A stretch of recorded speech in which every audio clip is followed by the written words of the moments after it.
everyone. Welcome to Rockhound Talk Live. I'm your host, Amber Nicole, and this is my co host, Ben Korn. Rockhound Talk Live is the only live podcast on Instagram, YouTube, and Facebook. Hey, Ben, how are you? Hey, Amber. I'm doing pretty good. How are you? Doing good. I finally got out and got to do some rock hounding. Do you see the smile? Yeah. I was feeling it in my bones, like just not being able to connect and be outdoors and just break some rock. So I took out my daughter on one day and then my youngest on the other day and was Oh, able to wow. extract this gorgeous crystal or calcite crystal cluster. So it took me like the first day I went, I just thought we were going to do some surface collecting. And then my daughter, she used to be into rock hounding and now she's, going to be 16 and doesn't care about it anymore. And but she's got an eye for it. Like the girl's got an eye for it. And I was messing around over looking at a pocket that had already been, all the goods had already been gone. But, there was some little stuff there. And she's like, Mom, did you see this over here? And I look over there, I was like, oh my God. I was like, that's incredible. It was completely encased though, but it was in chert. So I was able, so it's much easier to get to than limestone. So I had just a regular geohammer and I was hitting away and I was like, this is not going to come out. And it was like 6:15. It was about to get dark and we had about like a 20-minute walk back. So I was like, okay, we're gonna have to come back tomorrow, bring a sledge.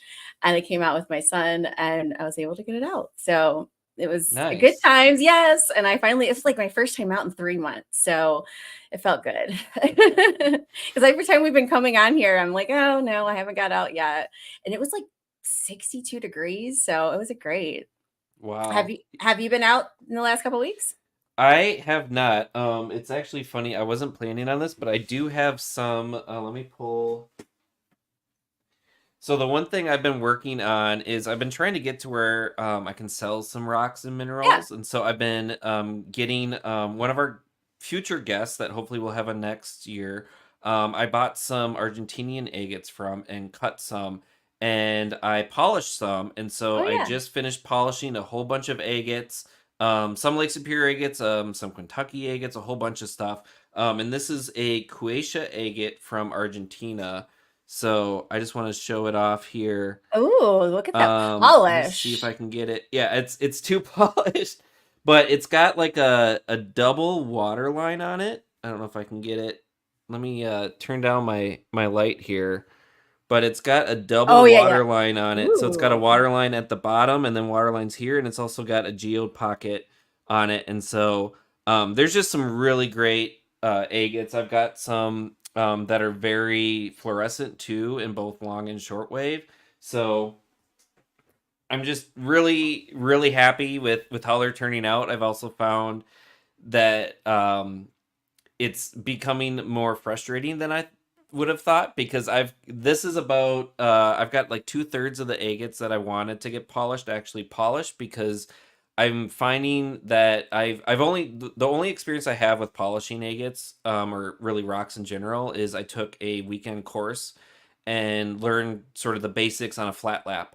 Yeah. And now that I have a flat lap, I'm trying to do it, and I'm finding that it's a lot harder than I remember, than just doing like Yeah. two and having someone standing over my shoulder going, well, you could do this, and do this to Yeah. get better.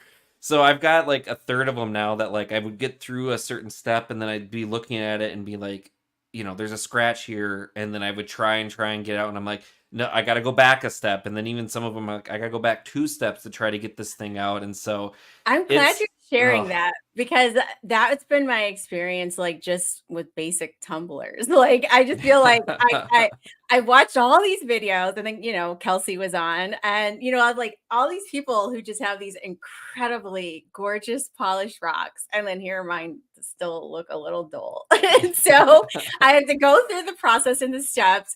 And so, like, it's definitely for me a learning curve. So it's nice to hear that, there's other people who, are just starting off something newer for them and, experiencing the same thing. But you'll get it. You'll get there. Yeah. Yeah, and if anyone wants to look it up, Rum River Rock Shop is my rock shop. I'm posting items on Facebook, and then I'm going to start selling some of it on Etsy. I did post a couple things on Etsy, but Nice. it's just one of those things where it's, I've got all these rocks and I want to start sharing them and selling them, and Yeah. it's, now that I have a rock saw too, like the just excitement of cutting into like a Uh-huh. nodule, and then you're like, whoa, like what's inside? Like Yeah, it is. it's just been so much fun. It's one of those things that it's I don't have an insulated garage, so now that the weather's finally warm enough, I'm able to just like run my saw and just keep it going. So it's been a lot of fun. Oh, just a shout out to some of the people with the comments. Let's see. Hey, Ernest. Hey, Suze. Thanks for coming in and commenting. If Oh, looks like we just lost Amber. She will probably be back on soon. That was a little unexpected. I think she might have hit a wrong button or something like that. So while we wait for Amber to get back on, there was some things I had just talked to Amber about. It looks like she's coming back on like, right yeah, what now. happened? Did you kick me out, Ben?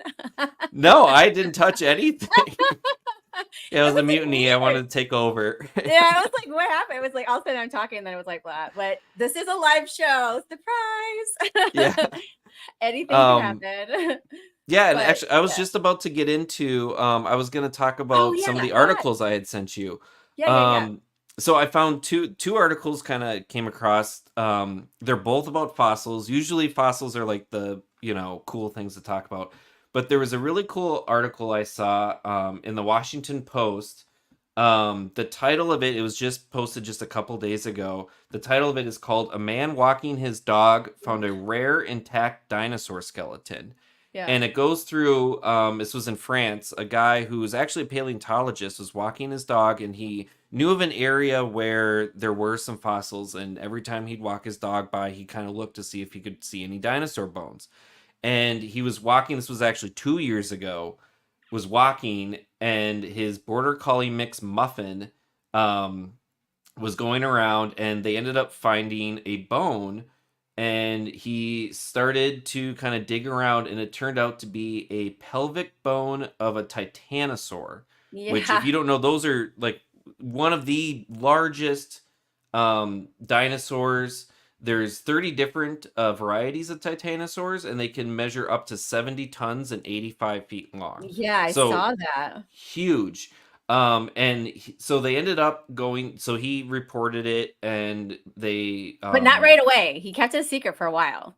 yeah, and part of this too that we're hearing about this now and not 2 years ago was that, the university was excavating it, and with a lot of dinosaur sites, especially, in places like Utah and, in the US, you'll have people that'll come and try to figure out where there's dinosaur bones. And I actually talked to the state geologist of Utah, who told me that there are people that will poach and will stand on to like ridges and will wait until you get it completely sealed and ready to get removed, and then they'll come in Mhm. and get it the night before you're going to take it out. So they Right. kept it all secret. And he's a 25-year-old paleontologist just walking his dog, and they found not just a pelvic bone, but Oh, a and he whole actually bunch. was an amateur paleontologist. Like I don't think like he actually like went to school or anything. I mean, not to say that's any less, but like I think he was just like a hobbyist. Yeah, yeah. So he's an amateur Yeah. paleontologist, Yeah. and they ended up going through and finding it was almost a complete skeleton. It was 70% complete. So That is just out crazy. walking his dog, found a bone, and then I think they said it was missing like one of the legs and like the skull, but they found like a whole bunch of it, which is Yeah. just crazy. So Yeah. um, And it's huge. If you look up the article, I mean, like it was, I mean, for that particular species, it was small on the smaller side, but it was still huge. Like it was, I don't know. Did it even say how big it was? All I know is the picture of it. It was gigantic. yeah, I don't know if they said how big this one was. I know they mentioned the titanosaurs. They're from the Cretaceous period, so 145 to 66 million years ago. Um, oh, they say the one that they estimate the one that he uncovered was about 30 feet in length. So That's huge. Yeah, and he found the pelvic bone, so it wasn't some small, toe bone or something. He found a Yeah. pelvic, so it had to be huge. They got photos in the Washington Post article if you want to look at it. So that's one of the stories that I came across, which is really interesting. And then, if anyone out there is a rock fan, As in like there's rock music. yes, rock music. There is a article I came across that there was some scientists that were also rock/metal heads, and they found a worm that's a Jurassic Age worm, and they decided to name it after Alice Cooper. Yeah. So there is a 190 million year old fossil that they dubbed Serpula Alice Cooperi. So just some fun geologists, paleontologists having fun and being able to name species after rock art or rock bands or artists, I should say. Yeah. That's pretty cool. The person that named it was quoted by saying, being both a paleontologist and a huge fan of metal and rock music, I've always thought that if someone deserved to have a fossil named in his honor, it should be Alice, for his enormous impact on the musical scene in the last half decade, and his music has been firmly playing in the background during much of my research. So, like Alice Cooper, he says that the serpulid worms were pioneers in their particular lifestyle when they first evolved, and they are still around to this very day. And likewise, Alice is a pioneer of the shock rock scene when he arrived in the late 60s and is still around to this very day. That's cool. So just some fun stories for all of you from the paleontological world. Yeah.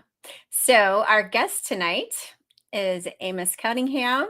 I'm not sure if the viewers that are watching, if you are familiar or not, but this rockhound miner and mine owner has been in the hobby for over 50 years. So we're really excited to bring him on tonight. He has a mine in South Carolina with Beryl, Aquamarine, Amethyst, smoky quartz, and actually the Brian Major, the crystal collector, he began his videos mining at Amos's mine. So long time ago. So we're going to have him tonight. So let's go ahead and bring him out.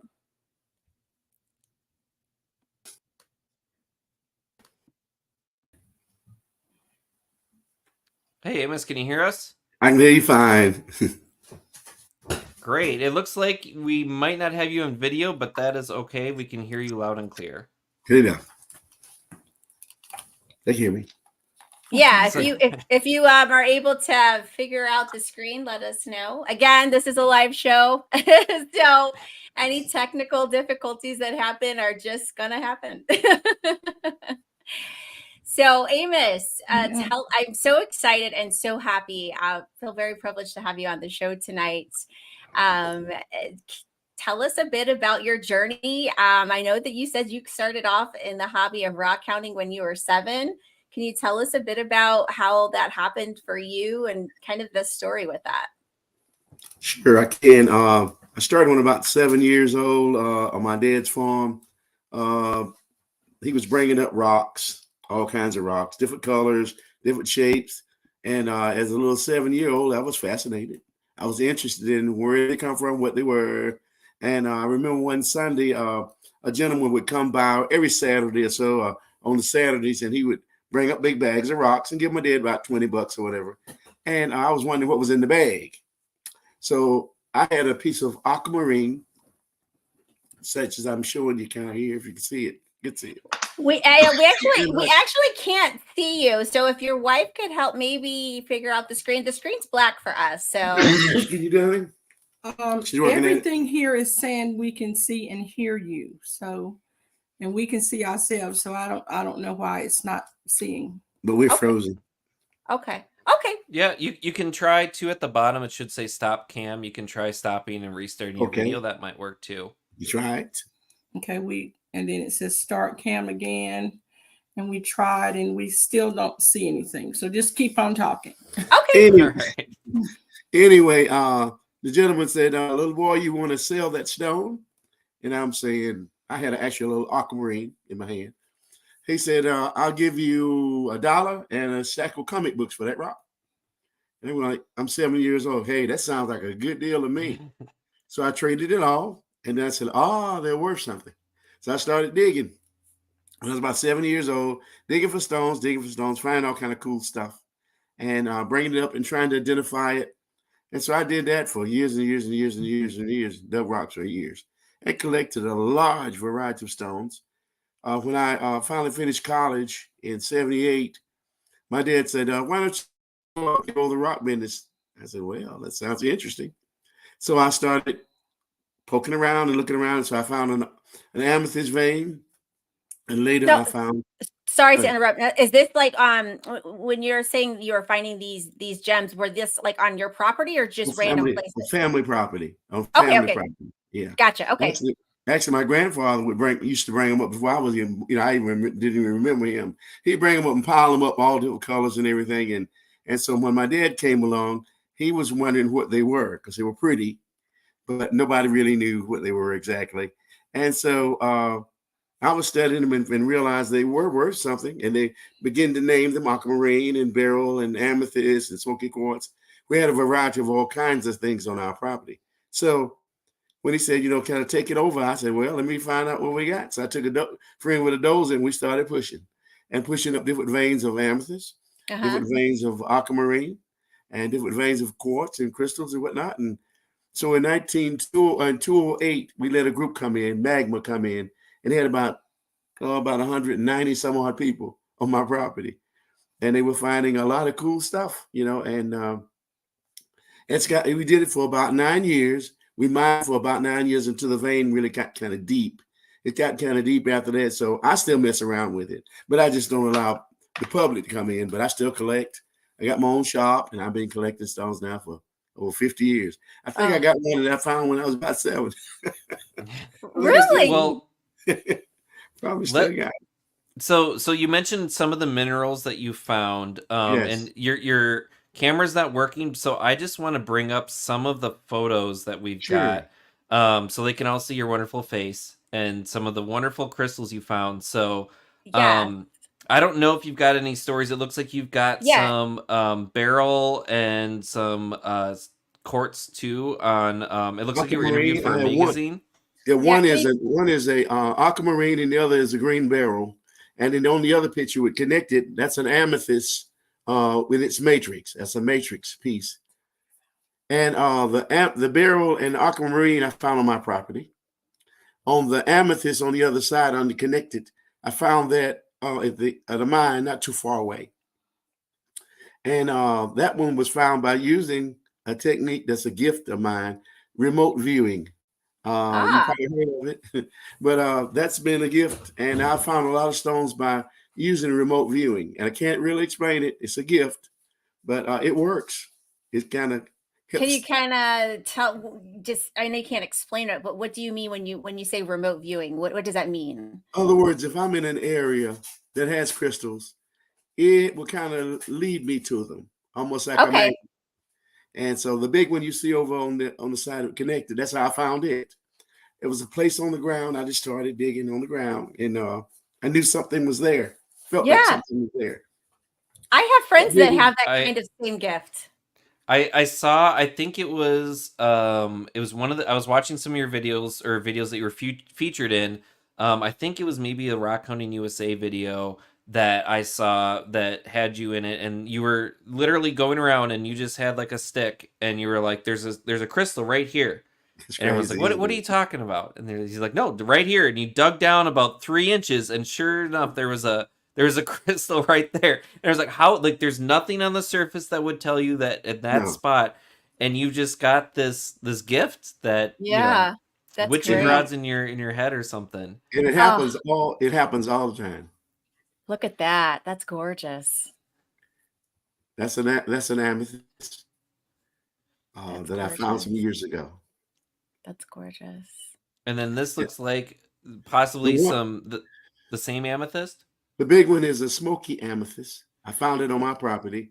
And the other one is an amethyst in matrix that I found on another property, not far away, about 6 miles away. Now, are And these ones that are in the museum that you mentioned? the smoky amethyst is in my shop. Both are in my shop. Oh, okay. I just keep them on display. Nice. I might have sent some. Now these are Now the first one is in the Tellus Museum in Cartersville, Georgia. Picture disappeared, Georgia. Hold on a second. Okay. Okay, the first one is in Carter's Museum in Cartersville, Georgia, and it's made like a cross. The second one is a aquamarine with gold wrap, and then there's a aquamarine Beryl, green Beryl cross that I made. The other one was made for my wife, the top one. That's her baby there. That's gorgeous. And those are all found on your property, your mine? Yes, both of them were found on my property. All three of them. Incredible. So when did you know? Was it like since you for the whole time you've known that there were crystals there, or was there a time where you didn't know that they were there? Yeah, actually, my father was finding them, and my grandfather was finding them. But they didn't know exactly what they were. They were farming, just digging up the ground, farming, planting cotton, and all these crystals are rolling up, and they're saying, well, they're kind of in the way, really. So just pile them up over here somewhere. But actually, they were beautiful. Oh, yeah. They were very beautiful. So this area is called the it's a shear zone. Actually, it's called the Lowndsville Shear Zone, and in this zone you can find the listing of things that I told you can find is amazing. From rubies to sapphires to beryl to gold to amethyst to just about any kind of mineral that you could think of. You can find it within this zone that runs throughout the northern part of Abbeville County into Greenwood County in South Carolina. Oh, that's great. And a lot of people really don't know about it. It's kind of a secret, sort of. So, so you mentioned you've been collecting since you were, like 6 or 7 years old. Yes. I did read a bit. It says that you were a retired employee of Michelin, and you also did some landscaping. Was just this something that you sort of did, sort of like as a hobby, like on the weekends, or was this something that you sort of did almost full time in addition to your job? Well, in addition to my job, I did landscaping on the side. And when I retired, I do it full time now. It's full time now. But at that time, it was just having fun. But now I got a machine that I dig with. I dig rocks now with a mini excavator of mine. So I don't have to dig with a shovel anymore like I used to. It makes it a lot easier now. Tell us a bit about how you started getting the community involved into rockhounding. I know that you mentioned that you have been a part of the rock club in your area and also mentoring young and newer rockhounds. So can you talk a bit about that? Yeah, at various schools would invite me to do presentations on gems and minerals from our area. And a lot of them didn't know that we had some of those things. So when they would see those things, it would really get their interest up. And also like different clubs like the Lions Club and the Rotary Clubs would invite me, have been inviting me over the years to speak. And so I'd go wherever they send me, wherever they request me to come and do a presentation. So it sort of got an interest, or more of an interest in gems and minerals in our area. And Erskine College too, I had exhibits about 3 years from gem mines and crystal collectors in our area. And so we had them on display for a month at a time. It would be from the month of November. And so Erskine College here in Due West was very inspirational in allowing people to see the beautiful things that can be found. So that was a really cool thing too. And so some of the newspapers got hold to it, and it just kind of spread it a little bit. And it's just been a lot of fun, particularly for young folks. It's for them to see the things that you can really find. And then I think they go home and start digging. I tell them, don't do that. don't dig up your backyard. Don't dig up your backyard. You know how that goes. Yeah, no, really. So, and so you've got a mineral club that you started. Can you talk a bit about your mineral club? Sure. It's called the Upper Abbeville Gem and Mineral Club. Right now we have around 60 members. We've been in operation for about 2 years now. We go on field trips. We have visitors come in, like your geologist right here. Maybe we can get him to come.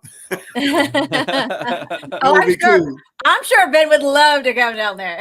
We'd love to have you. We can get you. It's been, you know, watching the videos and the pictures and everything today. I was like, oh man, like, cause that's the one thing is like, I do a lot of agates and fossils, and I honestly haven't done a ton of crystals. I will be going to Arkansas here in about a month to go do quartz crystals, but you know, seeing some of the Beryl and, you know, emerald type, you know, aquamarine, all that, I'm just like, oh my gosh, like I need to get I need to get down there, and I'm just thinking, I'm like, you know, Minnesota gets kind of cold in the winter. Maybe I can go south. You know, you make a couple. It's a place that's very popular here. It's called Diamond Hill. Yeah. Diamond Hill Mine. It's very popular, and they have a lot of the similar things that I have too. And it's open every day. You can go every day, but it's pretty cool too. But yeah. Is that hard rock mining, or is it more like sifting surface. kind of? More like surface mining. Surface, okay. More like, because with the ground's already dug up, and you kind of go in and you keep whatever you find. But it's a pretty cool place. I go there sometimes too. Yeah. But some of the things that you can find there is different kind of amethyst, aquamarine, smoky quartz, crystal clusters. You can find all kinds of things there. And then there's many areas that's opening up in this area too. I found a piece of jasper the other day on my property. I hadn't seen any of that before. You may have cut some of that before. Jasper. It's kind of interesting stuff. Yeah. We get a lot of jasper up here in Minnesota. We also have, they call it Mary Ellen jasper, which is actually fossilized stromatolites that they've been replaced with jasper, which is pretty cool. You know, you've got like a 1 billion year old fossilized algae that is jasper. It looks really pretty too. Wow. This thing I found is kind of reddish colored. It's sort of reddish kind of a color. It's pretty. It may not even come from here. Maybe the Indians brought it. Who knows? But you know, speaking of that, so I was reading one of the interviews with you, and you were kind of talking about how, you know, where you can sort of find things, and you were saying like, you know, up to 20 feet down, and the veins kind of go wherever. And then you just kind of threw in that the area had been mined off and on since like maybe the 16 or 1700s. Yes. Wow. Yes. So how do you know, or like, do you know what they were mining like at that point? Actually, Diamond Hill Mine was discovered, by our understanding, by De Soto. You've probably heard of the Spaniard De Soto. Well, De Soto came through, and he was finding a lot of crystals, and somehow or another the name came Diamond Hill. But he came through there and named that mine.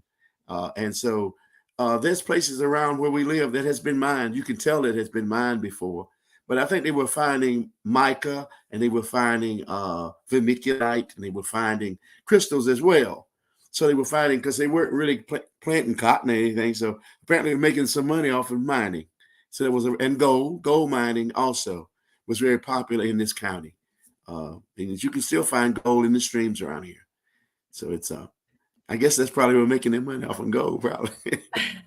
So other than your gift that you have, what are some indicators if someone who doesn't have that gift to be able to find crystals, what kind of indicators would they be looking for to know that this would be a good place to start digging for crystals? That's a really great question.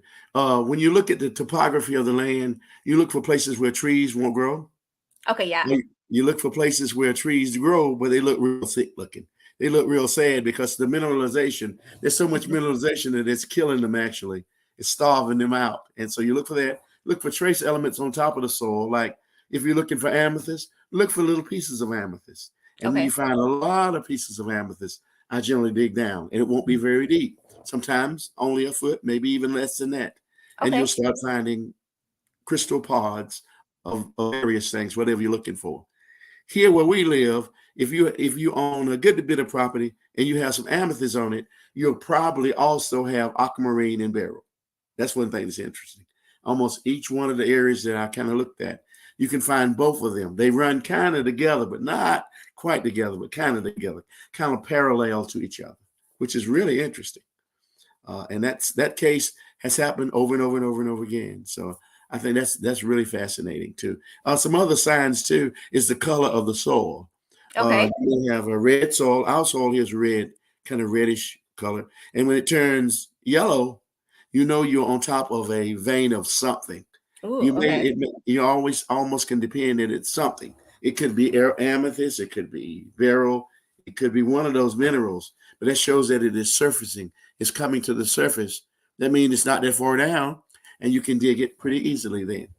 Ooh. And then there's just the go to the streams, and you can find things in the streams and track it back. It's kind of like it's like hunting, really. It's like hunting. I don't deer hunt, but I rock hunt.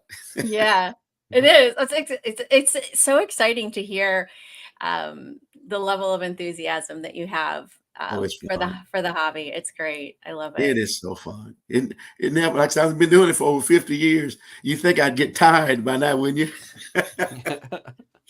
But no, I never get tired. It's so much fun. And to see young people particularly enjoy it, it just brings a little excitement to me too. So we know that you have a mine in South Carolina, but I know that you also mentioned that you've done a lot of traveling. You've traveled with the crystal collector, I believe, like to Tucson. And you said you've got friends all over the U.S. Who have mines or who are in the hobby. Yes. So my cousin here, Kenya, thanks Kenya for watching. Thanks for the support. She has a question. Sure. What is the best state to find crystals? So in your opinion, as a rock hound over the last 50 years and your traveling experience and going to different places collecting, what state do you think has the best crystals or the best crystals to find? The easiest to find, the best crystal, of course, would be Arkansas. The prettiest would be Arkansas. But some of the most abundant crystals found right here in South Carolina. Easy to access, beautiful color, and a large variety of stones. Of course, North Carolina, of course, has always been a stable of finding all kinds of cool stuff. But our terrain is easier to manage. It's not so mountainous. It's not so steep. It's easy to get around in. And it has such a large variety. Like I say, the list is very long of the type of minerals we have, from rubies, sapphires, it just goes on and on and on. And this particular zone that we're in, the Lyonsville zone, is packed with all kinds of cool stuff. Instead of it being a wide zone, it's very narrow, but it has all kinds of things. So it's kind of been untapped. In some areas have been mined regularly, but our area really hasn't been tapped. It's just like it's kind of scratching the surface of what is here. I think that's really fascinating. So it depends on what you're looking for. If you're looking for a large variety of stones, South Carolina's got them, from gold to gems to, it just hasn't been publicized that much, but it's just amazing what's here. And the people are nice. People are friendly and they are nice. I don't think I've ever really met a bad rockhound before. It may be. That's one thing where I knew that I found my people in this hobby is because it's such a warm and inviting hobby and it's such a healthy hobby. And then you have these really just happy people there because they're just so happy to find these gorgeous treasures that, regardless of your differences, it's like when you come into this hobby, like we all just become like kind of one because we're on that same level, so That's true. We have a great community in the hobby for sure. It is. You said that really remind me of something. Probably we had about 2,000 people to come here during the 9 years that we had people, and they were from all walks of life. There were people from Russia and Ukraine and wherever else in the world. It's with France, and some of them were like scientists and engineers. We met 2 NASA engineers that came and became rockhounds, and they're loving it now. They retired engineers, and they like rockhounding now. So it's relaxing too. That's one thing about it. It is very relaxing. Yeah, we had a comment here on the screen from Coach Tina FJ, who said that Amos definitely has a gift He's taught me and my husband and I so much, and we appreciate him. And it kind of goes in. I saw there was I don't know if it was in the article or something, but you were doing like a crystal camp Yes. for people. So what made you decide to do like a camp and sort of do some of the educational things? Excuse my sinuses. Our trees are blooming out, so if you hear me sneezing, that's why. But anyway, we started a rock camp for just basic rock hounding to show people how to basically find them, how to collect them, how to identify them, and how to look at the signs, natural signs, using various tools and devices to find them. And they work very good. They're very simple, but a lot of people don't know how to. I would say probably the average person that goes rock digging, they really don't know a lot about what they're doing or looking for. So it gives you sort of a basic education of what to look for, how to look for it, and how to collect it, how to buy it, sell it, and so it kind of gives an overall view. That's great. And Sorry, actually, I was muted. I didn't realize that. I was just saying, I wish that every state had, or even just every county had people like that could, you can go to and they can teach you these things. I know a lot of rock clubs do that, but just to have that kind of education, because there's a lot of people who want to get into this hobby and they're like, where do I start? And that's, I mean, you need to know that kind of stuff. So that's great that you have that. You offer that to people. Do you still do that, or was that just something still that you do would? it. I do it. Oh, I do it cool. once. I do it once a year. Oh, that's And we'll have awesome. average maybe about 50 people or so that'll come That's and awesome. learn. We give safety tips because that's important too, because you can get out there and you can get lost and all kind of things can happen to you. So the type of tools to use and all those things are very important. And basically, I'm writing a book right now. Yeah. My wife's laughing. I'm getting along with it pretty well. It may be out sometime soon. So do you have any, really interesting, you've been doing this for so long, I'm guessing you've got a ton of them, but do you have like a really interesting story that, maybe it'll show up in the book, but maybe something that you could share? Yeah, I got one.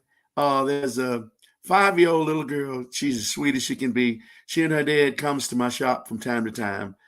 I won't tell you her name, but she's as sweet as she can be. And she loves Mr. Amos, as she calls me. So one Saturday, her dad and her were coming to my house, and they decided she decided she wanted to stop at this creek and just look around. So he said, okay. So they went down through the creek and they stopped at a sandbar, and she went over and picked up a rock. Well, he didn't think much about it. He thought it was a piece of glass, really. We'll take it, Mr. Amos, and we'll see what we got. So they brought it, and when I saw it, I was saying, this looks awfully strange. It was heavy. It was, a heavy piece of glass. And when I first saw it, the first thing came to my mind was topaz. And I couldn't believe it because I wasn't known that we'd find topaz around here.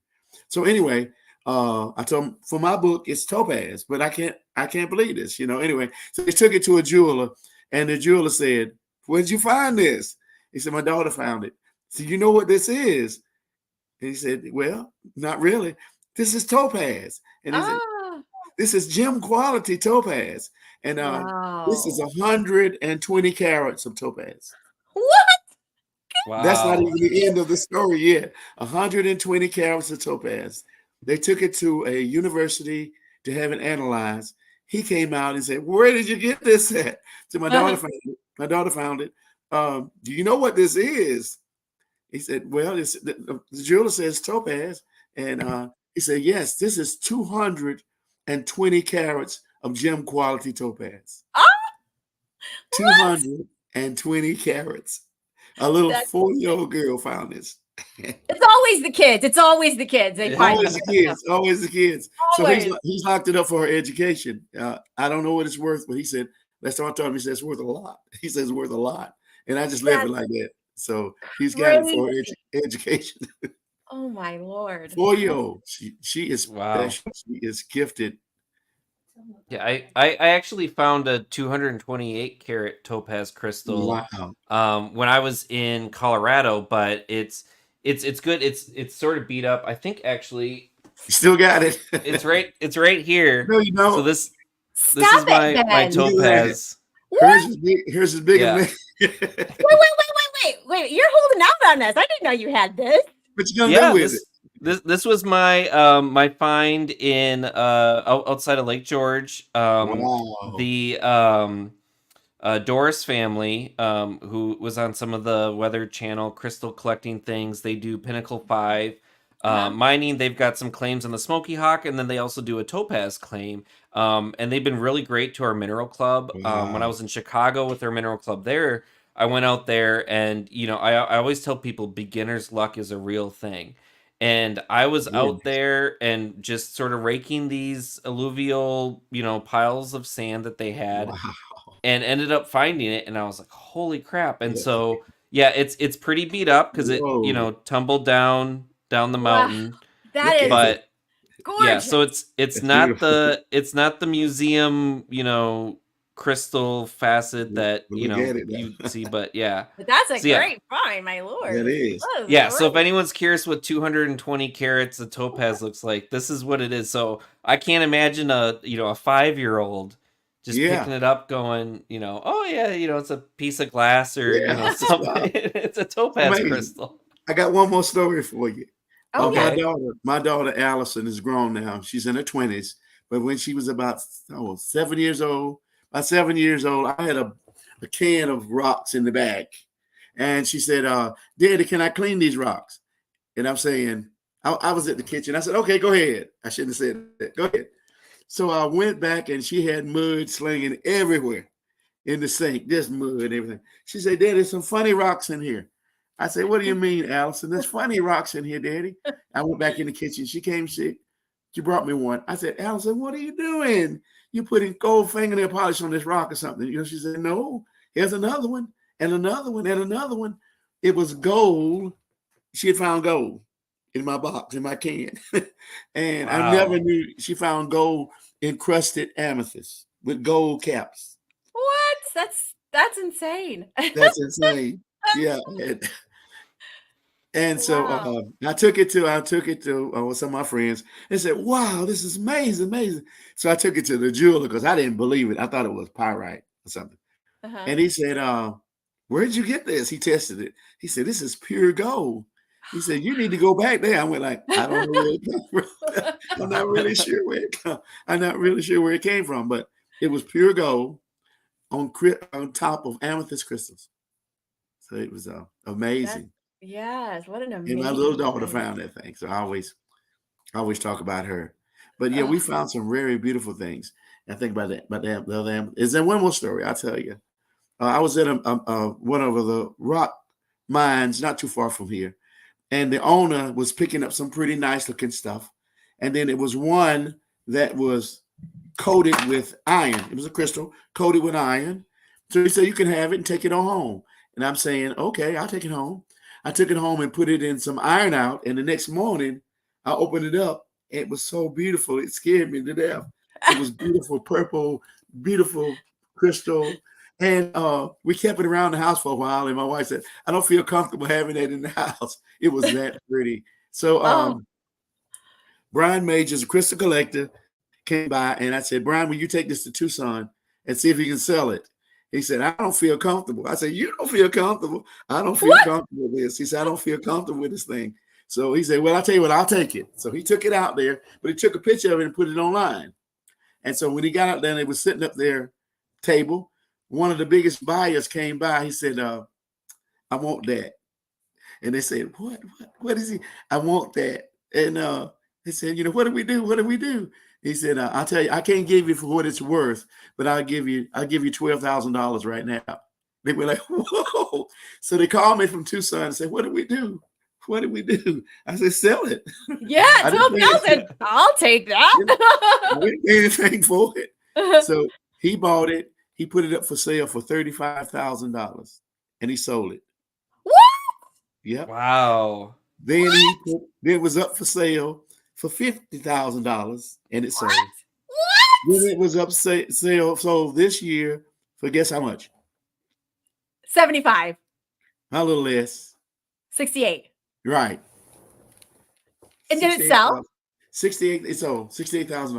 What? You found a $68,000 crystal? Oh my God. And you can actually fit it in your hand. I think I might have seen. Did you find that on your property? Did you find that on your property? Unfortunately, it didn't come from me. Oh, but still, you found it though. My Lord. I didn't pay. I got it free. Oh, wow. So now it's worth $68,000. Oh, that is like why the hobby, not why, but I mean, it's not about the money, but it's like, you never know like what you're going to find. Right. But you can find something that great. And that just knowing that just is like, it's just that it just pushes you to go find more. It sure does. Yeah, I've talked to people about, sort of this, like, oh, what do you like to, sometimes be like, oh, I like to, like treasure hunt. And like, what, really? I'm like, yeah, like I go rockhounding, and then like, oh, and it's like, you don't understand. You like, don't understand. You could find something amazing, like, 200 karat topaz crystal, or like $60,000 quartz crystal. Like, right. You never know what you're gonna find. You never know. The best. And there are a lot of people once they learn the skill, once they learn, like you've learned the skill, Ben. And so when you go digging, you know how to do it. And Amber, you know how to do it. You've been before. There's some people that go, they have no clue. They don't even know what they're doing. But it's fun, and it's a lot of fun. The thing about it, it's fun. It's clean. It's enjoyable. It's challenging. It never gets old. No. It keeps you young, because I must be pretty old now after 50 years. But anyway, it keeps you young at heart. It does. But you don't get obsessed with it. At one time when I was growing up, I'll be honest with you, when I was like 8 years old, I probably was obsessed, because I remember digging in the backyard and my mom coming out, "Get out of that hole, boy." And I'm popping up out the hole like a pack rat or something. And get out of there, and I'm dirty and everything. And she turns around, I go right back again. I'm back digging again. But I don't do that anymore. But I tell you, I have a wife she's wonderful. She tolerates my digging. She doesn't care that much for it, but she don't mind that I do. Oh, that's awesome. It's really, really, really great to have a supportive spouse when you're like, I hate to use the word obsessed, but I mean it is what it is. When you're obsessed about the hobby like that, to have a supportive partner, I mean, you can't ask for more than that. After 43 years, she's still with me. That's awesome. Wow. I'm happy for you. That's great. But either one of my kids, they are slightly interested. I'll say that. They're slightly interested. But they really are not rock hounds, but they're slightly interested. They don't mind. They like looking at them and picking them up, playing with them, whatever.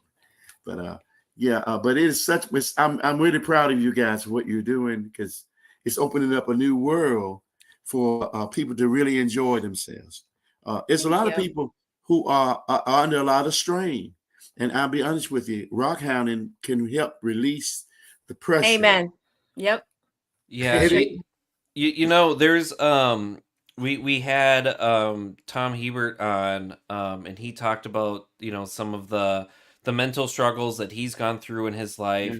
We had Chase, the agate dude, was on, and he talked about some of those things too. And after Thomas's episode, I was talking with a friend online, and he was listening to it, and he said, this hobby, it seems like there is a lot of depression and mental things, and I think it's not so much of like it attracts sort of damaged people, but it just shows that like it is such a therapeutic thing. Absolutely. And it's I'm sure some of it's just getting outside, but just the finding things on your own, putting in the effort and seeing the payoff. Like there's so much of it that it's good for the soul is really what it is. Yeah, it sure is. Yeah. Yep. Let's see. We've got a couple questions here. My wife was asking a question. She said, anyway, go ahead. Got a question? Go ahead. Yeah. So Braxton Patterson says, ask him where the Amethyst line is from Georgia to North Carolina, like Ellis Mine or those in Anderson County near Yes, Greenwood or Spartanburg to yes, exit to I-26. yes. You can get a geo map from the South Carolina Geological Survey, and you can see the Latimer Shear Zone. It's on there, and you can, let's say Lounsville, the Lounsville Shear Zone. It'll show you how you can follow it through parts of the county on through into Georgia, on through into, actually it goes on up to Union, South Carolina, and on into North Carolina. So you can actually track it. You can actually pin it if you wanted to. And along that line, you can find some extraordinary material. So that's one easy way to find it. It's the Latimer Shear Zone is the only place in South Carolina that it exists. It's a very thin, the Lounsville Shear Zone is a very thin marker on the map, but it contains almost anything you can think of. And so once you can find things over here, and you can go right on that line and find things all along that line. Of course, you can find things in other states, in other counties as well, but that area is more compacted. It's got more things in it, and a lot of this is, some of it's volcanic, some of it's hydrothermal, some of it's a combination of both. I have on my property a sulfide. It's called a sulfide extrusion, and in it I found some jet. And I had never found jet before. Jet is very pretty, but it could have been an old log at one time that fell in the swamp. You know what I'm talking about, man.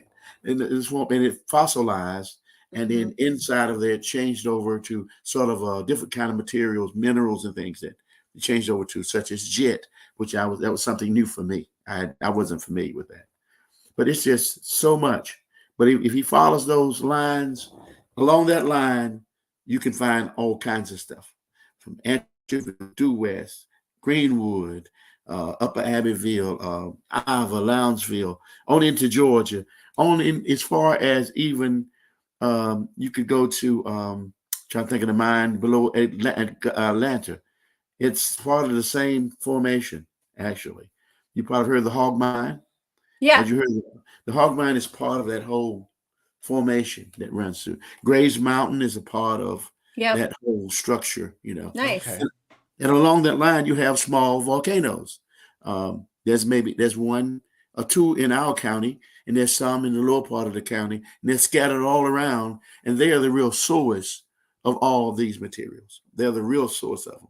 Okay. Because on the small cones of volcanoes comes a lot of material, beautiful material, stress, strain, heat, all that sort of thing. So it's really a cool study. It never really ends. It goes on and on and on, but it keeps you active and keeps you interested. So if there's any more questions, I'll be glad to answer. Yes. Suze. Hey, Suze. Thanks for watching. She wants to know, what's your favorite crystal to find? Oh, wow. My favorite crystal is amethyst. I figured you'd say that. You kind of figured it in. Yeah.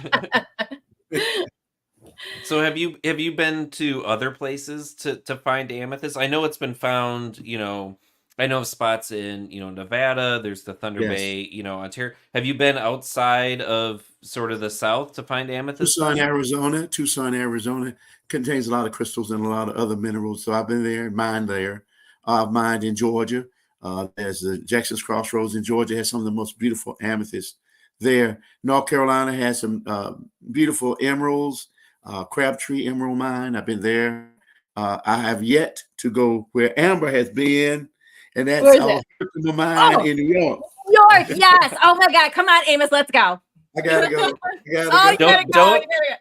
You can't mention that to Amber. She's probably got a go bag ready, and she'll just hop in the car and start driving right now. I want to go there so bad. I got to go there. I got to go there. I collect Herkimer diamonds. I collect them, but I've never found one. But I got a collection of them. They're just so beautiful. That's just anyway. Any other question? I'm listening. I'm ready. I'll answer any question. Let's see. I think we went through. Let's see. Have you met him? Now, while you're doing that too, Yeah. one of the #1 curators from the Smithsonian came to visit our area and was really blown away. Michael Wise is one of the curators for the Smithsonian Institute, came down a few years ago, and we took him to some of the sites, and he just couldn't believe it that these things existed here. He was really blown away. And we met him at Cartersville, Georgia, because my stone was on exhibit. One of my stones were on exhibit there. Nice. He was giving a presentation there, so we met him like that. Excuse my sinus. Okay, we got a question here. Kenya wants to know: does your collection take up a lot of space in your home? No. It's not in my home. It's in my shop. Okay. I have a shop, and half of the shop belongs to my wife and my son. We collect all kinds of stuff, got all stuff in it. And the other side of mine, and that's where I have my cases for my various types of gems and things, whatever. So no, it doesn't take up much space unless you wanted to. I had a friend who collected so much. This is a true story. He filled his house full of gems and rocks and things. He had to move in a bus. So he lived in a bus for a long time. That's funny. Some people have their whole basements. That's kind of excessive, isn't it? I've got a lot myself. Have you? Yes. What about you, Ben? You got a lot of? Oh, yes, he does.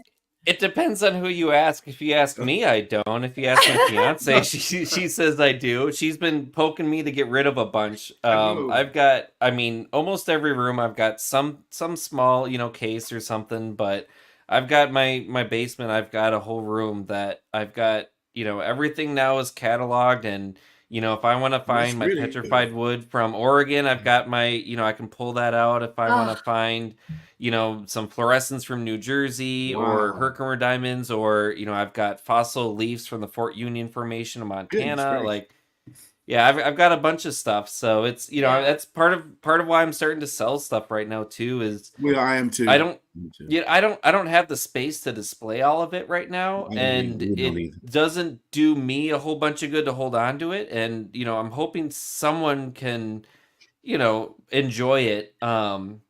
Because I can't enjoy it as much when it's, sitting in a tub in a basement. You got that right.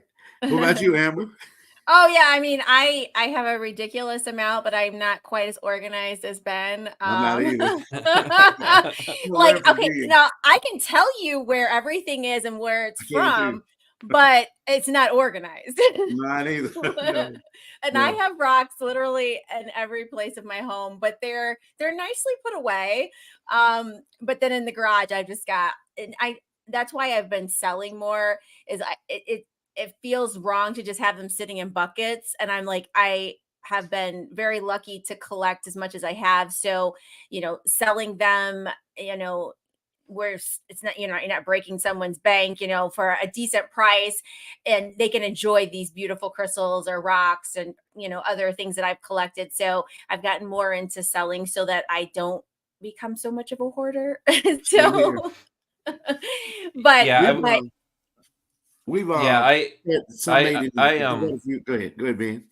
No, I was just gonna say, so the one thing with labeling and or categorizing things, I've moved around quite a bit. I got a house this past year, and before that I was in an apartment, and I was living in that apartment for about 3 years, and that was the longest I had stayed in a place since I was in high school.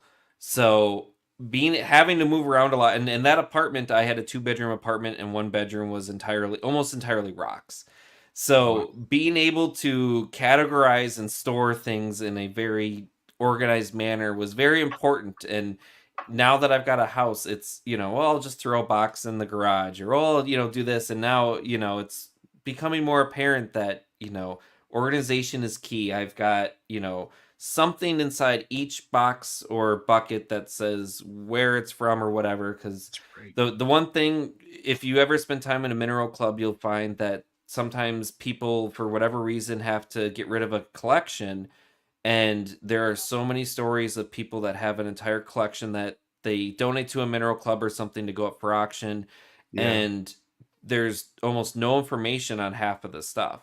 that's true. And it's one of those things where, like, hopefully nothing bad happens to me, but if something bad were to happen, someone can go through and each stone's got a label, and I try and put when I collected it and everything like that, so they can say, oh, this is what it is. So also it's worth money, and someone doesn't try and sell a $200 rock for $10. I need to do that.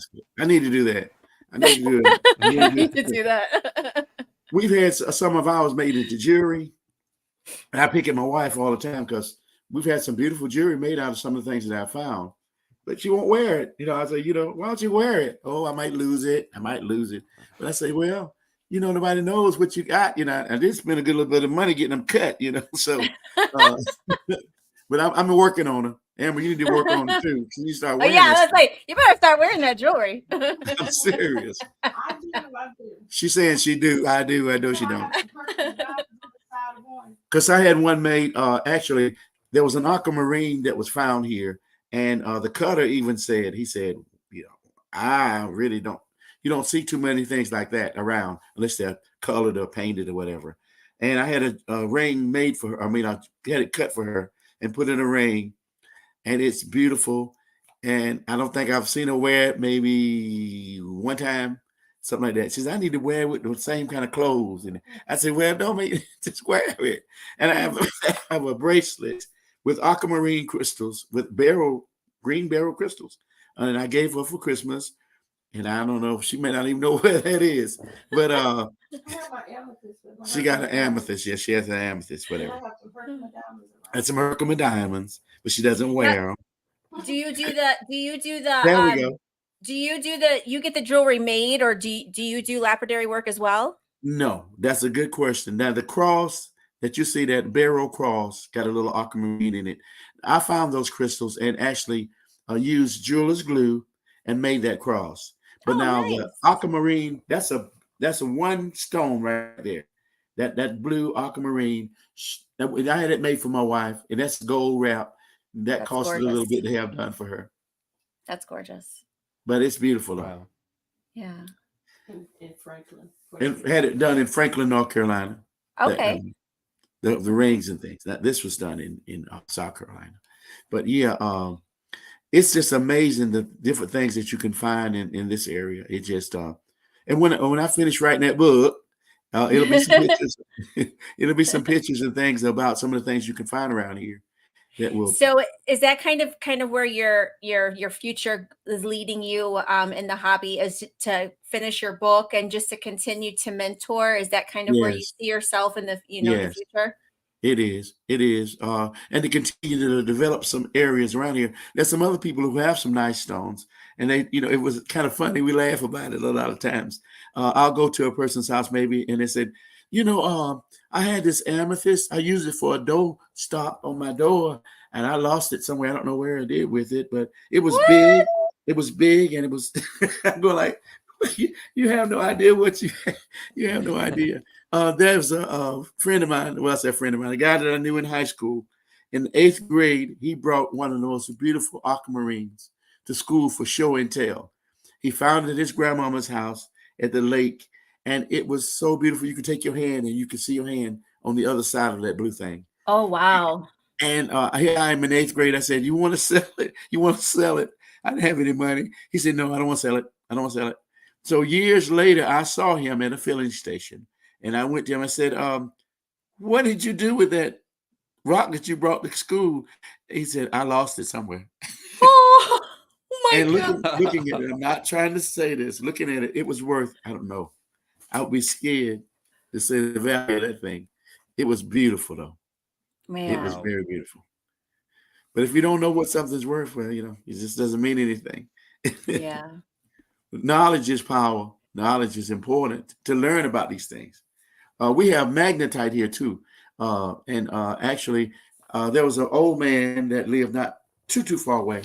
He had a giant block of magnetite holding his door open. And he said, go pick it up. And it didn't look that big. It didn't look that big to me, but I'm pretty strong, and I couldn't hardly pick it up.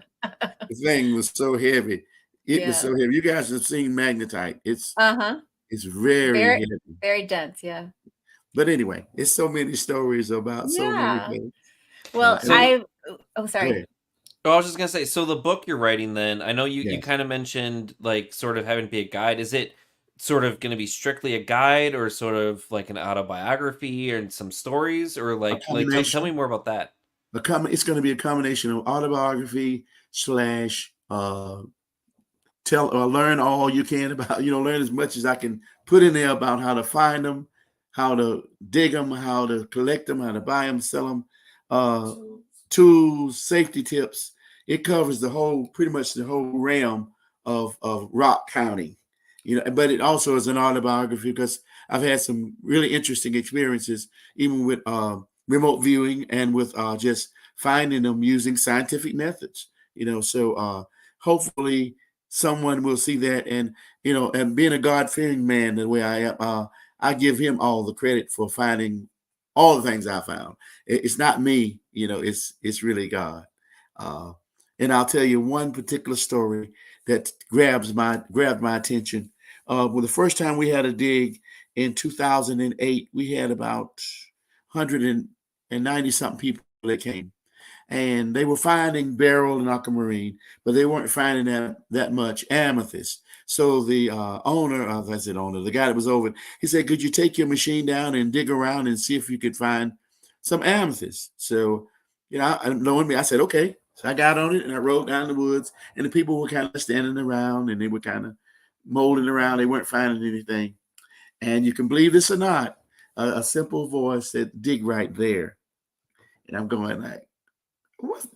Dig right there. So anyway, I told him, I said, "Look, if we find anything here, don't give me credit for it because I'm just going along with the plan."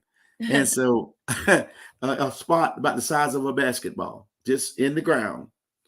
I dug there in the first scoop. Actually, there was nothing. But the next scoop, I heard the sound of glass. And I knew, uh-oh. So up come the amethyst, 8 feet deep in that same little spot. Amethyst. We were just kind of giving away amethyst. And they were saying, "That's a miracle." I'm saying, "Yeah, it's a miracle, all right, but I didn't do it. I'm just going along with this plan." Yeah. And that has happened over and over, different times in different situations. So that'll be in the book. That'll be in the book too. Different situations where I know I didn't do it. I'm just going along with the plan. Yeah. And you say, well, how can rocks be a witnessing tool of how you can serve God, or you can see Him working? Well, remote viewing is one way, because you're not supposed to be able to do that. You're not supposed to be able to sense things under the ground. That's not normal. But there are a lot of people that can do it. And Brian Majors can do it. He's gifted. I think there's also a psychological part of rockhounding. Yes. And I've talked to some people about this because I look for Lake Superior agates, and I do it in a farm field. And so there's times where you'll walk and you won't find anything, and then there's times where you walk and it's like you can't even take a step, and you're finding them everywhere. And I always kind of notice that, like, when I start to not find them and I start feeling down, I'm like, am I ever going to find another one? Like, what's going on now? Like, you start thinking negatively and you start thinking you're not going to find them. Right. Yes. But once you start changing your mindset, and I found, like, sometimes I'll pick up a random rock and say, this is going to be my lucky rock. I'm going to find stuff now. And then I start finding stuff. Yes. And it's that mindset of, I'm going to find it, and then it tricks your brain into saying, okay, there's one there. I need to find it. And then you start finding it. And I really think, like, remote viewing and just the psychological part of just that positive attitude can really do wonders while you're out rockhounding. Yeah, absolutely. There's a story I'll share with you. Actually, I'll just share this one, but it's been more than one. But I was talking to a friend of mine not too long ago, and he was sharing with me. He said, "You know how I got into rockhounding?" I said, "Not really." He said, "I was watching your videos, you and Brian Majors, and at that time, I was going through some really serious things in my life." I said, "What do you mean?" He said, "I was thinking about committing suicide." I said, "What? You gotta be kidding." He said, "No." I was thinking about killing myself. He said, when I saw that, it gave me hope. Hope. That's what he said, hope. And he said, I needed that right then, hope. And I said, well, that's wonderful that it happened to you. He said, yeah, I was at a bad place. He said, and that saved my life. Every time he said, you saved my life. I said, well. Yep, I always say rockhounding saves lives. I mean, this show wouldn't be here if I was in a dark place, and rockhounding pulled me out of there. So this, like it totally does save lives. It does. It's, we all can tell stories about how it changed our life. Changed our lives. Was there any other questions? Was there another question that someone? Let's see here.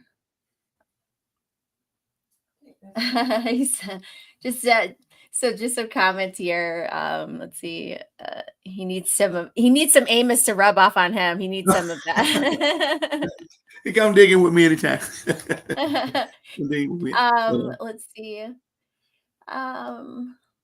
see here.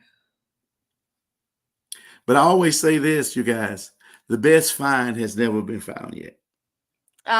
The best find has never been found yet. So you guys may be the one who makes that great find that motivates somebody.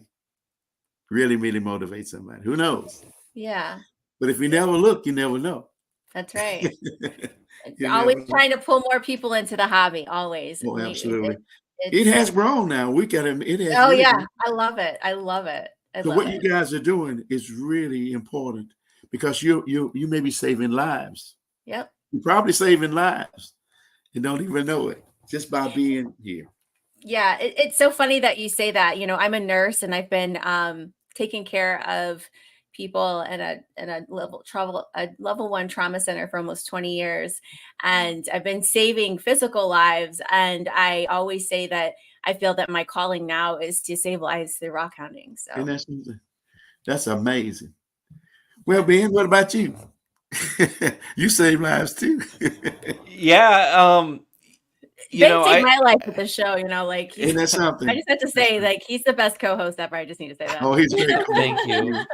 Yeah, and I think there's multiple stories coming to my head right now. I guess I'll share two stories. One of them actually doesn't have to do anything with rockhounding.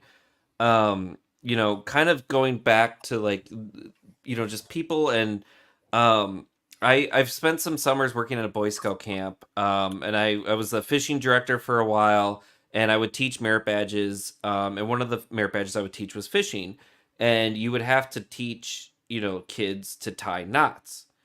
And there was one class that I had, and you always get people that have done it before, people that have never fished, whatever, all sorts of different experiences, and I always try and get people to do everything. If the kid puts forth effort, I will get you to catch a fish. I will get you to pass that class. Yes. And one of the classes I had, there was a kid in there that he was legally blind. And I had the guardian come up to me, and, they were like, hey, they're supposed to learn how to tie these knots. How, is there a way that you can, write it off, because they're blind? And I said, well, before you even do any of that, let's just see what they can do. And I would, work with him, and we had rope that we would use because you could actually see it. And I would have him feel it and go, okay, so you wrap it around here and go through here. And this is, a Palmer knot. And then, if you wrap it around like this, and this is, clutch, I went through the knots, and, spending that time, he learned how to do it, and really felt like he wasn't anyone special. He didn't need any special treatment. He was learning what it was supposed to be. And, I'd like to think that, he wasn't in that moment feeling like he had to get any sort of special treatment, or that he was really different, but he was learning all of the things that everyone else had to do. And, it made him so much more independent, where he could go out and go fishing. And if he had to tie on a hook, he could do it himself. Wow. And it reminds me too, kind of the same thing. I'm teaching a geology merit badge again at a Boy Scout camp coming up next month, and I did it a couple years ago. And the girls are now in Boy Scouts, and there's a girl in the one class I was doing, and just being able to inspire kids. There was an Yes. adult that came to me later who said, she's got, ADHD and she's always bounced off the walls, but you made the class interesting and she could sit there and she learned stuff, and she just did it because there was something to do and she Wow. didn't want to do any of the other ones. And she came back and the adult told me, she just kept going off about like, wow, I had no idea, like geologists do all these cool things, and rocks are so much fun, and all this. Yeah. And I think it's being able to inspire kids and Yeah. have them find something that they're passionate about, because I think that's something that people, whether it's rocks, minerals, fossils, whatever it is, just being able to find that thing that you're Right. passionate about. And a lot of kids, they just don't have exposure to it. So No, I agree. It's just really important to be able to get it out is. there and talk to kids and share it, It is. whether it's with the mineral club or during like your rock camps, or hopefully, I know there's, I've talked with, mothers that, can't watch this at Wednesdays, Right. but they'll download our podcast on, Spotify or Apple Podcasts or whatever, and listen to us, in the car or whatever. And, you know, being able to help people, appreciate the hobby and be with Yes. like-minded people. And then hopefully there's someone out there that, has kids, or, a younger person watching that can just say like, oh, this sounds really cool. And, Yeah. let me explore this, because Yes. it's a really good feeling to find that thing that you're passionate about, and It to is. find your community Yes. and just feel accepted and joy and everything that comes with that. Yeah. That says a whole lot. That's Yeah. amazing. That's true. I feel the same way. That's why I feel the same way. Let's see. Let's see. My wife gave me some notes to read. Let's see what I read. Oh yeah. One thing is, it's a real clean hobby. It doesn't cost that much. It's a lot of fun. It's inexpensive. You meet new people. You meet a Mhm. lot of people, interesting people, and it's just it's educational. Yeah. And the fun is the main thing. Here I am. I'm the oldest one of you two guys, and I've been doing this for 50 years. Even though I'm still having fun. I'm still smiling at Uh-huh. 50 years. I something, mean, you can't ask for more than that, right? I something mean, going on good here. yeah. I try to tell, I try to get people, that aren't familiar with the hobby. And I'm just like, you don't know what you're missing out on. I mean, this I'm is like serious. the best adult treasure hunting, adult fun that I could ever think of, all the things I've done in life. Like, It's fun. it's Oh, so yeah. fun. Yes, it is. I always encourage people to join a rock club, because if you join a rock club, it's going to be some people in there like me that's been doing it a long time, and you're going to find some people who are just getting interested in it. And but you'll find that there's some really nice people that collect rocks. I guess we're Yeah. different. When I was growing up, I thought I was the only one in the world. Nobody does this with me, little kids. And kind of find out there are millions. There's a whole world of us. Yeah. There's a world of us. Exactly. And so I got one friend. He just loves rocks. I mean, he can pick up. I mean, he's older than me, and he said, "Boy, I say, you want to keep that?" He said, "I'm gonna keep this too." He put it in his bag, and I always talk about the lever right. You know the name about the lever right. Lever right, yeah. Lever right there. He won't leave it right there. Put it in his bag. He said, "I just love rocks." I said, "Yeah, there's nothing wrong with that. That's great." But some of those. Go ahead. Oh, I was just going to say, so if anyone is looking for where you can find a rock or mineral club in your area, Yes. The rock clubs will be registered with the American Federation of Mineralogical Society, or Exactly. AFMS. And if Yes. you search for it, AFMS minerals or anything like that online, you'll find their website. It's AmFed for American Federal or American Federation, so amfed.org. I know they just redid their website, so sometimes the link doesn't work for me, but if I Google it, it'll pop up. Their new website is fantastic. They used to just have a whole list of clubs by like state, and now they actually have a map, and you can go to the website and they will show you where all of the clubs are, and you can find clubs that are near you.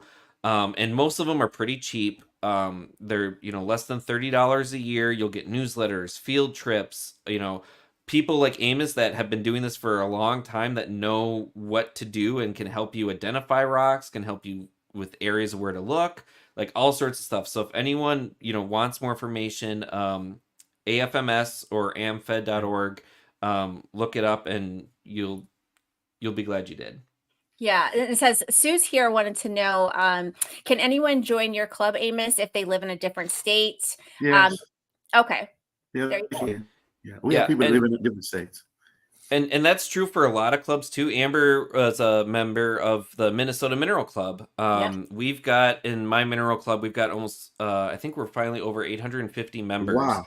Oh my goodness. We do a lot of field trips. A lot of people just join for field trips. Given that we're one of the bigger clubs, we also Zoom our meetings. But look up clubs and field trips. A lot of our members are members of multiple clubs, so it's not like you can only join one club. So as many as you want to. As you like. Yeah. But yes, she definitely can join. Awesome. All right. Well, Amos, was there anything else that you wanted to share with us tonight? Well, I guess the thing, the one that helped me start the club in Due West was Steve Miller. He lives up your way, and he loves agates. He and his wife Jody, they collect a lot of agates. But we started along with me about almost 2 years ago, and we have been going strong still. And remember, the greatest find has never been found yet. It's out there. It's out there for you, and me too. Yeah. And it's not just for me. It's for others too, to enjoy and to share in a hobby that is truly interesting. It's really educational, and it keeps you young and keeps your mind working really well. But it's a wonderful thing, and meeting new people is for sure. So that's what I would say. And if anybody have any other questions, I thank you for inviting me to be a part of your podcast. Thank you. It was such a pleasure to have you on. Yes, thanks for coming on. And I'm honored to be with you. Thank you. Thank you. So our next episode, March 20th, we will have Chase Pipes. If you know Chase, he is the biggest, in my opinion, or in many others, the biggest history nerd ever. He loves history. He is a historian, a rockhound, a list, anything has to do with history. Chase Pipes does it. He's also the owner of the Smoky Mountain Relic Room. So we will have him on next week. So be sure to tune in. If you don't follow us on YouTube, go on over to YouTube and subscribe, click the bell so that you can get notifications when we go live. And we are also on Facebook, Instagram as well. All of our shows are live streamed on there. So I think that's it for tonight. We'll sign out and we'll see you guys in 2 weeks. Peace out, everyone. Bye, everyone. Goodbye.